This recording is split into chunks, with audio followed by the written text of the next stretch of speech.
മാതാവും നിന്നവതാരം മുന്നറിയിച്ച നിബിയന്മാരും നീതി സൂര്യൻ തൻ മുന്നോടി ഭാസുരതാരം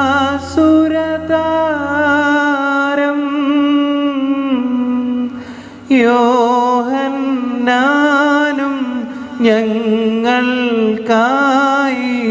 പ്രാർത്ഥിക്കട്ടെ.